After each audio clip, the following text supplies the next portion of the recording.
जय माई की। पिछली चर्चाएं जो योगिनी साधना और यक्षिणी साधना के ऊपर आधारित थीं, उनमें बहुत से लोगों ने भूत प्रेत पिशाच इनसे संबंधित अपने बहुत सारे प्रश्न पूछे हैं। वे इनके संबंध में जानना चाहते हैं।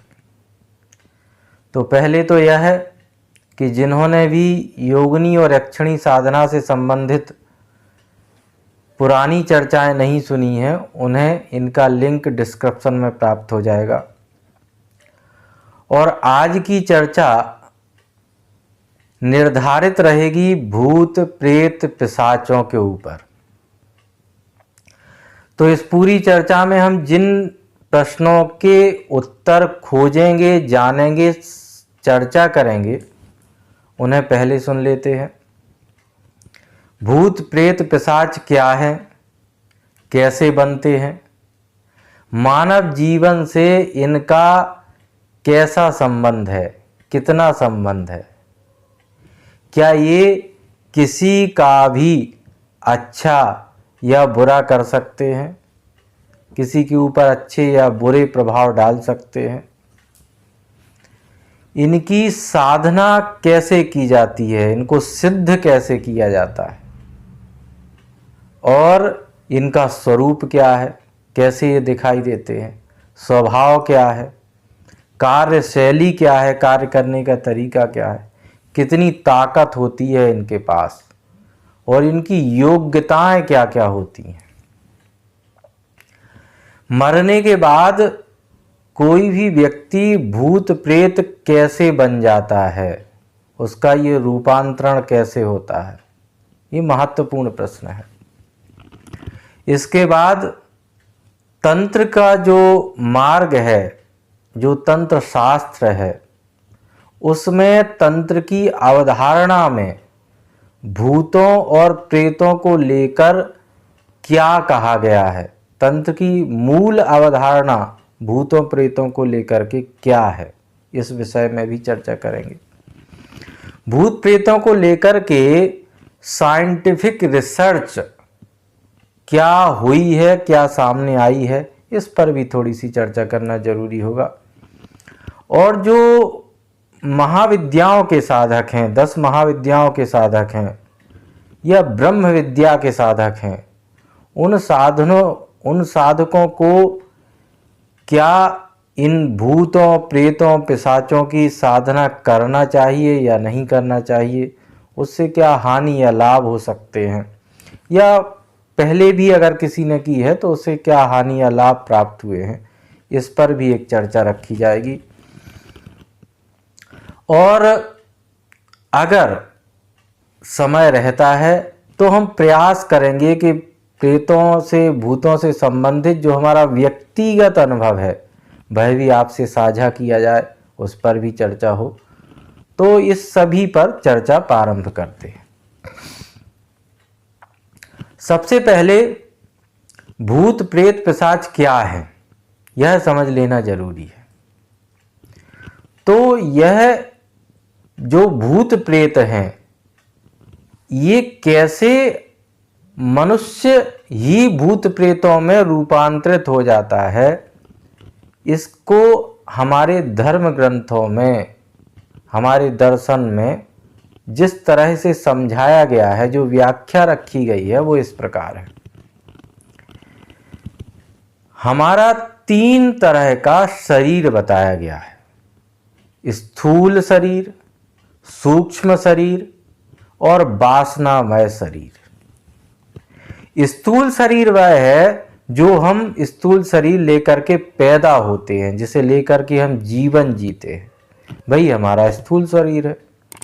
सूक्ष्म शरीर विशुद्ध चेतना को कहा गया है, वह चेतना जो जब तक इस स्थूल शरीर में संचारित होती रहती है तब तक ये जीता जागता क्रियाशील प्रतीत होता है, और जैसे ही वह विशुद्ध चेतना इससे विलुप्त हो जाती है, लुप्त हो जाती है, वह मृत प्राय हो जाता है। तो यह जो विशुद्ध चेतना है, यही विशुद्ध चेतना जब स्थूल शरीर से मुक्त होती है तो वह चेतना ही रूपांतरित होती है। कैसे रूपांतरित होती है? यदि स्थूल शरीर में रहते हुए व्यक्ति बहुत ही ज्यादा वासनामय रहा है, भौतिक पदार्थों से संलिप्त रहा है, भौतिक पदार्थों का भौतिकवाद का गुलाम रहा है, वासना से मुक्त नहीं हो पाया, कितना भी भोगा या ना भोग पाया हो, उससे किसी भी तरह से मुक्त नहीं हो पाया, उसकी अपनी बहुत ज्यादा मोह है उसका वासना के प्रति, ऐसा व्यक्ति की जब चेतना मुक्त होती है तो वह चेतना वासनामय शरीर में परिवर्तित हो जाती है, वासनामय चेतना हो जाती है, वासनामय शरीर में परिवर्तित हो जाती है। और उसी वासनामय शरीर को हम प्रेतों के रूप में जानते हैं।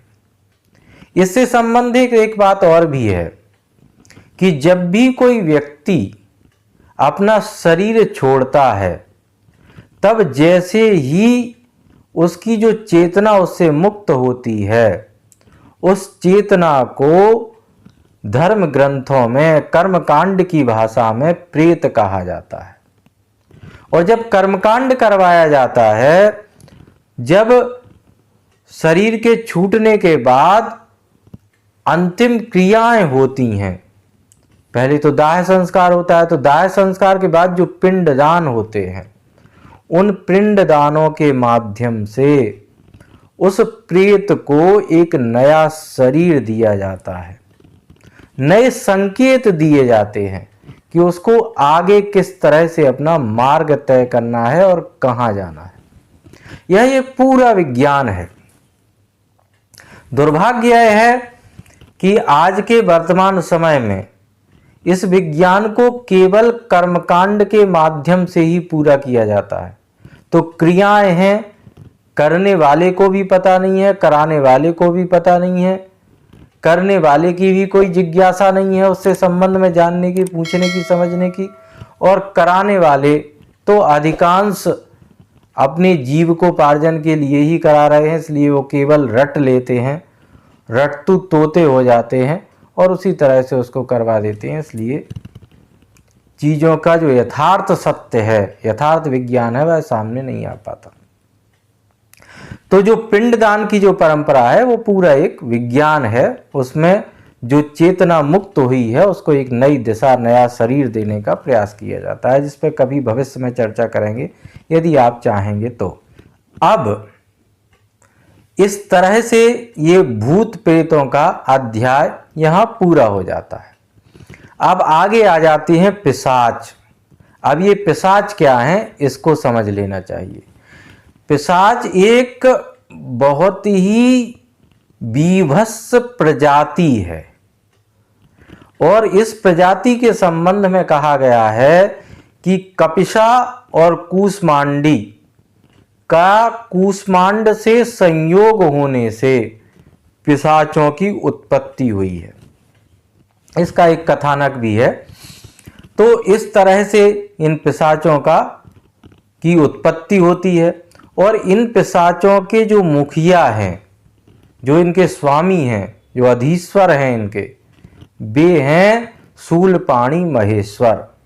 उनको ही इनका अधीश्वर, स्वामी और मुखिया माना गया है। अब ये जो पिशाच होते हैं, जो प्रायः देखने में भूरे और मटमैले कलर के होते हैं, ये 16 प्रकार के पति पत्नी के रूप में जाने गए।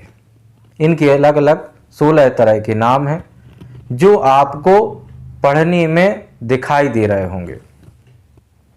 और फिर इनके 16 कुल भी हैं, वे भी आपको लिखे दिखाई दे रहे होंगे। तो इस तरह से इनके 16 ये दंपत्ति हैं, इनके 16 कुल हैं। देखने में जो इनका स्वरूप है वह, इनकी गोल गोल आंखें हैं, बड़े बड़े इनके दांत हैं, विकृत इनके नख हैं, नाखून इनके बड़े ही विकृत विचित्र से नख होते हैं, इनके टेढ़े मेढ़े अंग होते हैं, सीधे सुडौल अंग नहीं होते, टेढ़े मेढ़े अटपटे से अंग होते हैं। ये प्रायः नरभक्षी होते हैं। इनको मनुष्य का मांस खाना बहुत प्रिय है, इसलिए इन्हें नरभक्षी कहा गया है। ये केश रहित होते हैं, इनके सर पर बाल नहीं होते, केश रहित होते हैं। ये रोम रहित होते हैं, इनके शरीर पर रोमावली नहीं होती, तो ये रोम रहित होते हैं। जो ये वस्त्र पहनते हैं वैसे वस्त्र नहीं पहनते, इनके जो वस्त्र हैं वे सब चर्बी के वस्त्र होते हैं। चर्बी यानी जो मनुष्य की चर्बी है, उस चर्बी को ये अपने शरीर पर लपेटे हुए रखते हैं। बीभत्स होते हैं, देखने में बड़े ही डरावने होते हैं, बड़े ही विचित्र होते हैं। और ये मांस और मदिरा का भक्षण करने वाले होते हैं। मांस मदिरा इनको प्रिय होती है। तिल का भक्षण करने वाले होते हैं, तिल को खाते हैं, मांस मदिरा का सेवन करते हैं। डरावने होते हैं, बहुत डरावने होते हैं। स्वभाव से ये चिड़चिड़े होते हैं, गुस्सैल होते हैं, बहुत जल्दी गुस्सा करने लगते हैं। इनका निवास स्थान खंडहरों में, टूटे फूटे भवनों में, जिनमें कोई नहीं रहता, ऐसे ही भवनों में इन पर निवास स्थान होता है।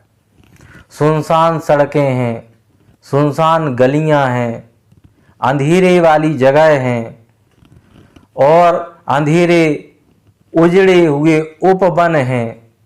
ऐसे ही टूटे फूटे चबूतरे हैं, चौराहे हैं, नदियों के तीर्थ हैं, नदियों के किनारे जिनको कहा जाता है, जिन पर कोई नहीं जाता, या ऐसे ही तीर्थ जहाँ कोई न जाता हो, ऐसे ही जगहों पर ये निवास करते हैं। शमशान में तो इनका निवास होता ही है, इसको तो कहने की आवश्यकता ही नहीं है।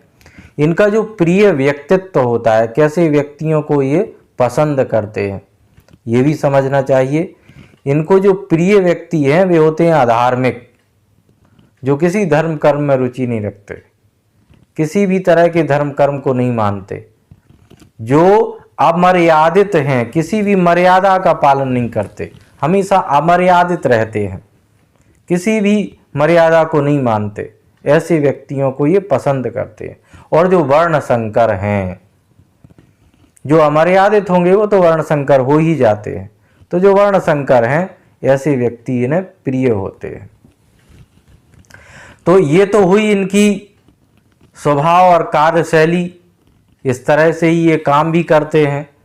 ये अधिकांश नकारात्मक प्रभाव वाले होते हैं, ऐसे ही लोगों की मदद भी करते हैं, ऐसे ही लोगों के साथ भी रहते हैं, और जैसे लोगों के साथ रहते हैं उन्हें अपने जैसा ही बना भी लेते हैं। इनके जो साधक होते हैं वो इनकी सेवा उन्हें करनी पड़ती है, इनको कच्चा मांस और मदिरा अपने हाथों से खिलाना होती है।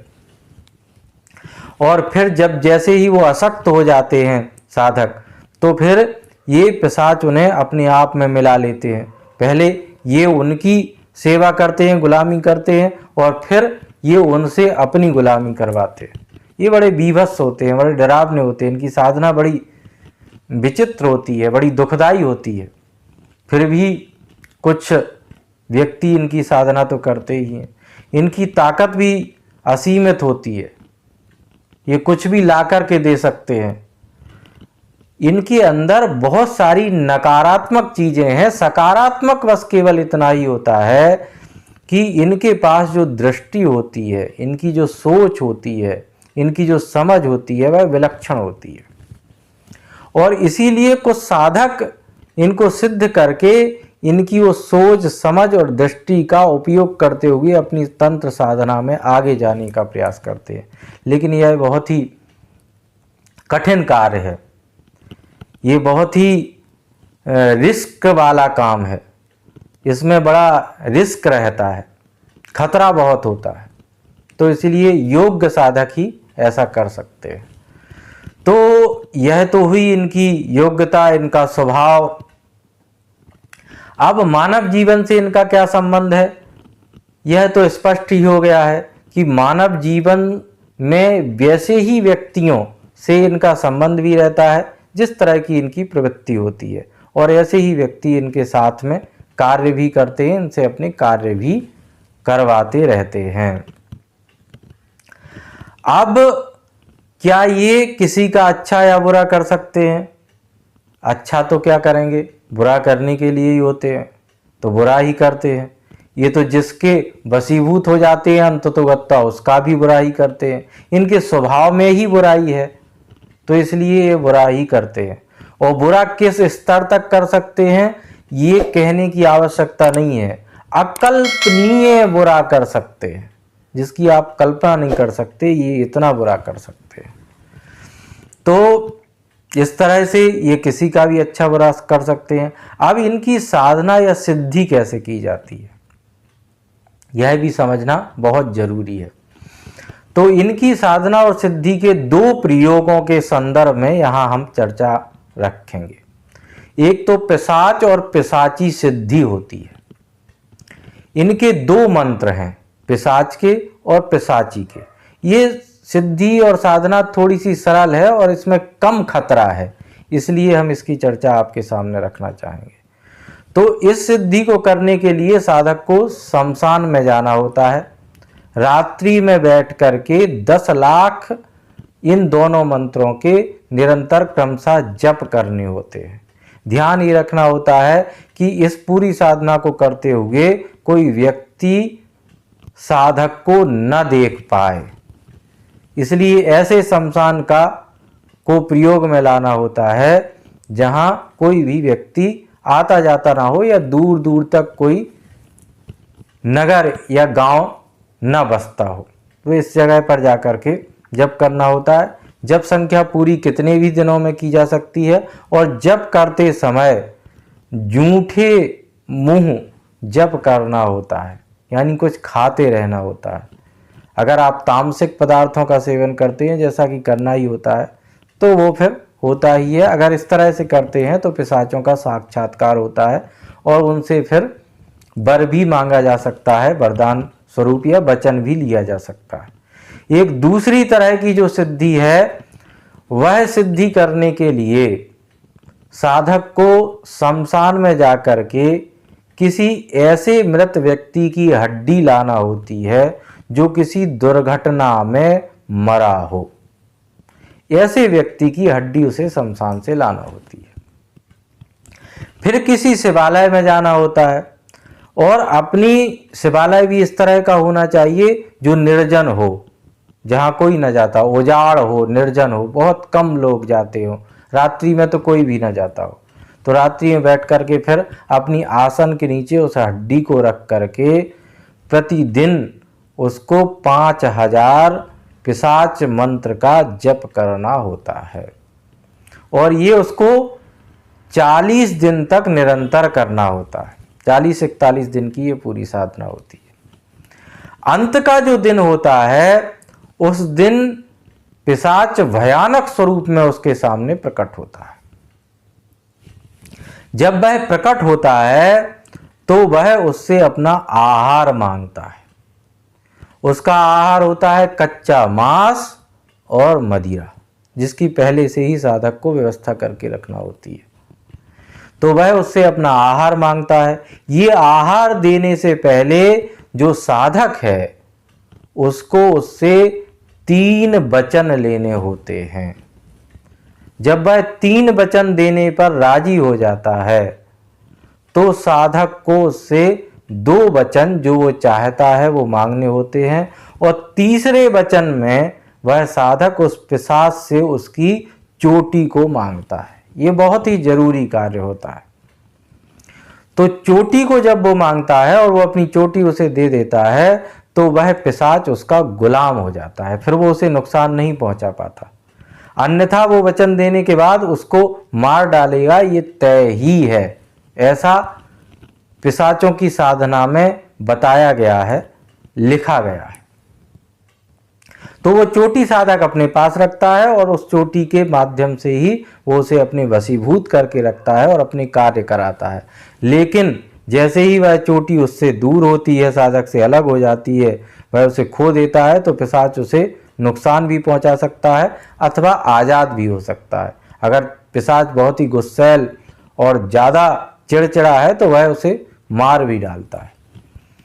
तो इसमें बड़ी सावधानी की आवश्यकता होती है। ये साधना जो कमजोर हृदय वाले व्यक्ति हैं, जो थोड़े से भीरू स्वभाव के हैं, डरावने से डरते हैं, जो बहुत ही डरने वाले व्यक्ति हैं, उनके लिए ये साधना प्रसाद सिद्धि नहीं होती। ये सिद्धि वे ही व्यक्ति कर सकते हैं जो किसी से भी नहीं डरते, अपनी मौत से भी जो न डरे, वैसे साधक ही प्रसाद सिद्धि करने के योग्य माने गए। तो इनके मंत्र हैं, उनको जपना चाहिए। मंत्रों को आपको इस वजह से यहाँ नहीं बताया जा रहा है क्योंकि यह बहुत ही खतरनाक होता है।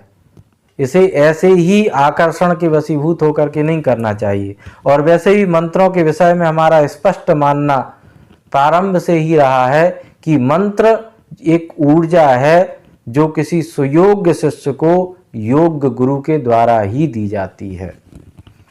इसका क्रम भी शास्त्रों में ऐसे ही बताया गया है। कहीं से भी पढ़ सुन करके मंत्रों की साधना करने वाला केवल जीवन में अलाभ हानि को ही प्राप्त होता है। तो इस तरह से इनकी जो ये साधना है ये बताई गई है और इसको इस तरह से ही करना चाहिए, किंतु सुयोग्य गुरु के सानिध्य में। क्योंकि जब आप गुरु के सानिध्य में करते हैं तब इससे रक्षा के जो उपाय हैं वो आपको पहले से ही बता दिए जाते हैं। अब तंत्र में ये जो भूतों प्रेतों को लेकर के क्या अवधारणा है, इसको भी समझ लेना चाहिए। तंत्र क्या मानता है भूतों प्रेतों को लेकर के? तो तंत्र की जो अपनी अवधारणा है वह स्पष्ट है। तंत्र यह मानता है कि जो भी शक्तियां हैं वो मनुष्य के इस पिंड में ही निहित हैं, मनुष्य के अंदर ही समाई हुई हैं, सुप्त अवस्था में पड़ी हुई हैं, और वह उसे साधना के माध्यम से अपने विशुद्ध या अशुद्ध विचारों के माध्यम से उनको प्रकट करता है, उनको ताकत देता है और फिर उन्हीं के रंग में रंग जाता है, उनके जैसा ही हो जाता है और उनसे ही अपना कार्य करवाने लगता है। अर्थात तंत्र ये स्पष्ट मानता है कि जो भी कुछ है वो अंदर ही है, उसकी अपनी ही चेतना है का स्वरूप है। वो अपनी ही चेतना को जिस कलर में, जिस रंग में, जिस सांचे में ढालना चाहे वो उसे ढाल सकता है। वो उसे शुद्ध चेतना भी बना सकता है, वो उसे मुक्त चेतना भी बना सकता है, वो उसे ऐसी चेतना भी बना सकता है जो अशुद्ध हो, जो विकृत हो, जो नकारात्मक हो, जो भयावह हो, जो डरावनी हो। और साधक उस चेतना को उस तरह से भी बना सकता है और उसी चेतना को तंत्र में बहुत सारे नाम भी दिए हुए हैं, जिसमें भूत प्रेत पिशाच इत्यादि भी आ जाते हैं। तो अपनी चेतना के रूपांतरण पर ही तंत्र का मूल सिद्धांत काम करता है। यही विशुद्ध तंत्राचार भी है। वर्तमान समय में भूतों प्रेतों को लेकर के बहुत सारी साइंटिफिक रिसर्च आने की बातें कही जाती है। इसके संबंध में आपको बहुत सी चर्चाएं YouTube पर सुनने के लिए मिल जाएंगी, जिनमें 99.9% झूठी हैं। इनका वास्तविकता से कोई लेना देना नहीं है। यथार्थ सत्य यह है कि विज्ञान मानवीय चेतना पर काम कर रहा है, उसको बहुत अच्छी उपलब्धियां भी प्राप्त हो रही हैं और उसके केंद्र में जो विज्ञानियों ने रखा है वह है मनुष्य की आत्मा। और आत्मा को लेकर के वह चेतना पर बहुत से कार्य किए जा रहे हैं, बहुत से प्रयोग किए जा रहे हैं और बहुत ही सूक्ष्म प्रयोग किए जा रहे हैं, जिनकी भविष्य में बहुत ही अच्छे परिणाम हमें प्राप्त होंगे। हम वास्तविक रूप से मानवीय चेतना को ऊर्जा के रूप में समझ पाएंगे, उसके विषय में जान पाएंगे, उसके रूपांतरण को समझ पाएंगे। तो तो आधुनिक विज्ञान के माध्यम से जो भी आने वाले समय में रिसर्च हमारे लिए परिणाम लेकर के आएंगे वे बहुत ही अच्छे होंगे। अभी जब तक ये रिसर्च चल रहा है तब तक हमें किसी भी प्रकार की भ्रांतियों से दूर रहना चाहिए। तब तक हमें अपनी जो हमारा दर्शन है, जो हमारा शाश्वत सनातन दर्शन है, उसमें जो भी कुछ कहा गया है उसको समझना चाहिए, समझने का प्रयास करना चाहिए, क्योंकि उसी को बेस मान करके, उसी को आधारभूत केंद्रित करते हुए आधुनिक विज्ञानी भी अपनी रिसर्च कर रहे हैं। अब जो महाविद्या के साधक हैं, काली, तारा, षोडशी, बगलामुखी, धूमावती इत्यादि जो 10 महाविद्याएं हैं, इन सभी की साधना जो निरंतर कर रहे हैं, क्या उन्हें भूतों, प्रेतों या पिशाचों की सिद्धि करना चाहिए? इस संबंध में हमने पहले भी कहा है कि महाविद्याएं ब्रह्म विद्या है। यह वह शक्ति है जिससे यह पूरी प्रकृति जन्म ले रही है। यह मूल प्रकृति है। ये महाविद्याएं हैं और महाविद्याओं के बाद जिनका नंबर आता है, जिनका क्रम आता है, वे उपविद्याएं होती हैं। उपविद्याओं के संबंध में भी हमने चर्चा रखी है। योगनियां हैं, यक्षिणियां हैं, इन सभी को उपविद्या कहा जा सकता है। और जो भूत प्रेत पिशाच हैं ये अविद्या कहे गए हैं। इनके संसर्ग में आने से व्यक्ति इनके जैसा ही हो जाता है, यह नितांत सत्य है। तो अपने इस लोक को और परलोक को बिगाड़ना कौन चाहेगा? कौन मूर्ख इन्हें बिगाड़ना चाहेगा? हाँ, कुछ पहुंचे हुए विशुद्ध साधक हुए हैं जिन्होंने थोड़ा सा इनका सहयोग कभी लिया होगा, जिनकी चर्चाएं हमें पढ़ने सुनने में आती हैं, यथार्थ सत्य जो भी रहा हो, किंतु उनका सहयोग उन्होंने लिया हो सकता है। परंतु वे इतने प्रवीण थे, साधना में इतने पारंगत थे, इतना उनका अभ्यास था कि उनका पिशाच भूत प्रेत कुछ भी नहीं बिगाड़ सकते थे। वे स्वयं सहर्ष उनकी मदद करते थे।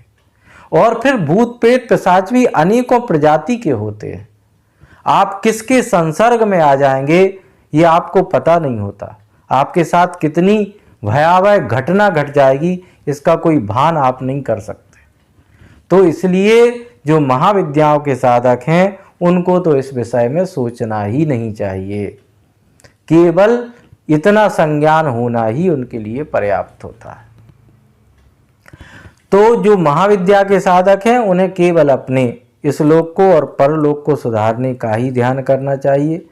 और जहाँ तक साधकों के संबंध में हमारा मानना है, उनका तो अपना केवल एक ही लक्ष्य होता है कि वे तो स्वांता सुखाय अपनी आत्मानंद की प्राप्ति के लिए, अपनी मौज के लिए साधना करते हैं। उनका कोई अपना स्वार्थ तो होता नहीं है, क्योंकि स्वार्थ से जो साधना करे वो तो व्यापारी है। वो प्रेमी साधक कैसे हो सकता है? तो एक विषय और जो इस सब में छूट गया है पूरी चर्चा में, वह यह है कि पिशाच और जो पिशाच जैसी जो ऊर्जा है, जो भयावह ऊर्जा है, उससे बचने के लिए अगर कोई उसके संसर्ग में आ जाए या किसी ऐसी जगह पर पहुंच जाए जहां उससे उसका संसर्ग हो जाए या उससे पीड़ित हो, परेशान हो, तो उसे क्या उपाय करने चाहिए?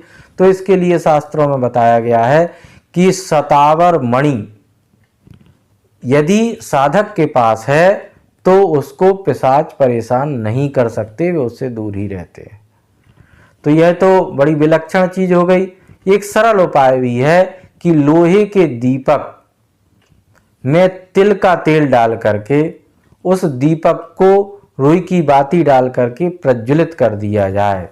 तो जब तक ये दीपक जलता रहेगा तब तक पिशाच उस व्यक्ति के या उस प्रकाश के संसर्ग में उसके पास नहीं आ सकते, वो उससे दूर भाग जाते। तो ये दो उपाय हो गए उनसे बचने के लिए। साधकों को केवल आत्मानंद के लिए ही साधना करना चाहिए और साधक ऐसा करते ही हैं, भगवती की कृपा प्राप्ति के लिए ही करते हैं। तो उन्हें उसी तरह से अपना जीवन यापन करना चाहिए। इस पूरी चर्चा से संबंधित आपके जो भी प्रश्न हो, आपके मस्तिष्क में जो भी प्रश्न उभर के आते हो, आप उन्हें कमेंट्स के माध्यम से पूछ सकते हैं। हम आगामी चर्चा में उन पर अवश्य चर्चा करेंगे। भूतों प्रेतों से संबंधित हमारा व्यक्तिगत अनुभव भी है जो बड़ा ही दिलचस्प है, बहुत ही महत्वपूर्ण है, थोड़ा सा हास्यास्पद भी है और रहस्यमय भी है। तो उसकी चर्चा आगामी वीडियो में आपके सामने रखेंगे अगर आप चाहेंगे तो। और इसमें भूतों और प्रेतों की सिद्धि से संबंधित कोई चर्चा नहीं हो पाई है। वीडियो थोड़ा बड़ा हो रहा है, समय का भी ध्यान रखना होता है, तो आगामी वीडियो में उस पर भी चर्चा करेंगे। अगर आप चाहें तो हमें कमेंट्स के माध्यम से पूछ सकते हैं। तब तक जय माई की।